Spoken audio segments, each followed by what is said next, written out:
ते अक्कलकोट जे एस टीचा प्रवास सुखाचा प्रवास म्हटलं जातं, या सुखाच्या प्रवासामध्ये काही कंडक्टर, ड्रायव्हर, वाहक आणि चालक चेंज होतात आणि चेंज झाल्यानंतर त्या ड्रायव्हरांचं किंवा वाहक चालक असतील किंवा कंडक्टर असतील यांचं काम असतं की कुठून प्रवासी कुठपर्यंत बसलेला आहे आणि याचं तिकीट चेक करणं हे बी वाहकाचं किंवा कंडक्टरचं काम असतं.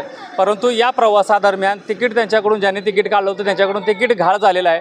परंतु ऑनलाईन कुठंतरी बसायला की बाबा प्रवासी कुठून बसलेत आणि कुठं उतरणार आहे ह्याची तरी नोंद असेल का नाही हा मोठा प्रश्न आहे. त्यामुळे जे प्रवासी आहे त्या प्रवासाला गेले 2-2.5 तासापासून या ठिकाणी नाहक असा त्रास या ठिकाणी केला जातो. यामध्ये लहान बालकं असतील, महिला असतील किंवा छोटे बालकं असतील यांना या गोष्टीचा 2-2.5 तासचा या ठिकाणी त्रास होत आहे आणि ते सर्व प्रवासी जे आहे ते वैतागून टेंभुर्णी पोलीस स्टेशनला आलेले आहेत. मॅडम पण ते तर म्हणतात पॅसेंजर की आम्ही ऑनलाईन तिकीट काढलेलं आहे. नाही मॅडम, तसं नाही. जोपर्यंत तिकीट आहे त्यांची जबाबदारी होती, त्या जबाबदारीतून ते मुक्त झाले तिकीट हरवून. बाकीच्या पॅसेंजरला त्रास कोणामुळे होतो? त्यांच्यामुळे होतो. पण आम्ही जाणून बुजून गाडी कधीही एस टीची थांबत नाही. पॅसेंजरचे पैसे जमा झालेले तुमच्याकडे रेकॉर्ड असतं ना सर? त्यांच्याकडे असतं मॅडम, चालकाकडे असतं. पण ही स्क्रू चेनची गाडी आहे, स्क्रू चेंज झाला इंदापूरमध्ये. मग ती पुढचा येणारा कंडक्टर जे आहे तो ते चेकच करणार ना गाडी. सर इंदापूरमध्ये हा सगळा प्रकार झाला की ड्रायव्हर आणि कंडक्टर तिथे चेंज झाले, मग टेंभुर्णीत आल्यानंतर इतकं लेट का झालं? त्यांच्या निदर्शनात आले मग त्यांनी कंट्रोल पॉईंटला गाडी आणली.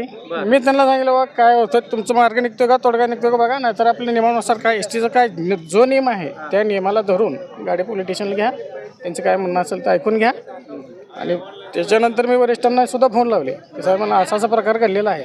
तर साहेबांनी सांगितलं 2 मिनिट, त्यांच्याकडे तिकीटच नाही, हस्तांतरणाचा विषयच नाही. विदाऊट प्रवास करत होते असं तुम्हाला म्हणायचं आहे का? नाही, तसं म्हणणं चुकीचं ठरेल.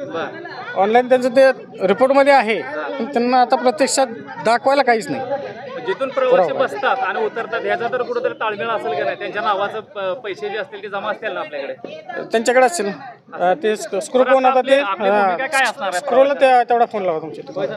आता आपली भूमिका काय असणार आहे? तर 2 मिनिट साहेब काय म्हणते ते बघायचं आणि निघायचं. अजून एकदा वरिष्ठांना फोन करून कळवतो. पण सर अख्ख्या गाडीला आपण वेटीस धरलेलं आहे, प्रवाशांचे हाल होत आहेत. प्रवाशांना वेठीच धरलेलं नाही मॅडम. आम्ही तोच सांगण्याचा प्रयत्न केला. तुम्ही आता इथून पुढचा प्रवास तर तिकीट घ्यावं लागेल एस टीच्या नियमानुसार.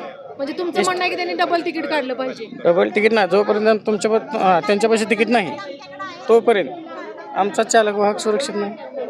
त्यांची जबाबदारी आहे. त्यांना बी पुढं लाईन चेकिंगवाले आहेत. 17 प्रश्न आहेत. ऑन द स्पॉट सस्पेंड आहे जागेवर. पॅसेंजरने तिकीट काढलं तुमच्या डिपार्टमेंटला पैसे जमा झालेले असणार ना? नोंद आहे ना. मग तुम्ही त्यांना आता डबल तिकीट काढा असं कसं? तो गव्हर्नमेंटचा रूल आहे. तिकीट आपल्याकडे लागते प्रवाशाकडे. हस्तांतरित तिकीट पाहिजे त्यांच्याकडे. हस्तांतरित तिकीट पाहिजे. ते पैसे तिकीट काढलेलं ते तुमच्याकडे पुरावा तर असणार आहे ना? म्हणजे फक्त हस्तांतरित नसल्यामुळे तुम्हाला तिकीट काढावं. हा रूल गव्हर्नमेंटचा आहे. बाकी तो रूल वाहतूक नियंत्रकांच्या निदर्शनास आणून दिला. त्याच्यावरती काय निर्णय घेतात ते ठरवतात. परत इतर प्रवाशांना वेटीस धरलेलं आहे. मग ते कंट्रोलर आहेत ना समोर. त्याचा पुढचा रूल असा आहे की जर घेत नसतील, वाहतूक नियंत्रणाला कळवून सुद्धा ऐकत नसतील तर पोलीस स्टेशनला घेऊन जा. विदाऊट तिकीट केले मग त्याच्यावर कारवाई होणार का? ते आता खातं बघल ना महामंडळ. फक्त तुमच्याकडे तिकीट नाही म्हणून तुम्ही एवढं? हो, प्रूफ तर त्यांच्याकडे आहे. तिकीट तर हरवले. 3 वेळा बस चेक झाली आणि 3 वेळा बस कंडक्टरांनी बदलले आणि प्रूफ नसताना ह्याच्यामध्ये त्याच्या म्हणजे ह्याच्यात झालं तर 3 बस बदलले. तुम्ही कुठून कुठं चाललाय? आता आम्ही बिग वन वरून अक्कलकोटला चालू. किती वेळ झाला अशी बस उभा आहे? आता 3 तास झाले. 3 तास झाले. आपलं लेकरं बाळं आहेत आणि पुढं आणा सोलापूरला गाडी आहे आपली. 2 व्हीलरवरती आणि बायांना घेऊन कसे जायचे आपल्या गावाला, ग्रामीणला कसे जायचे? आपण जर पाहिलं तर हा 2-2.5 तासापासून जो प्रवास विदाऊट तिकीट होतं किंवा तिकीट जे घाळ झालं होतं ते 2.5 तासापासून खेळ चालू होता.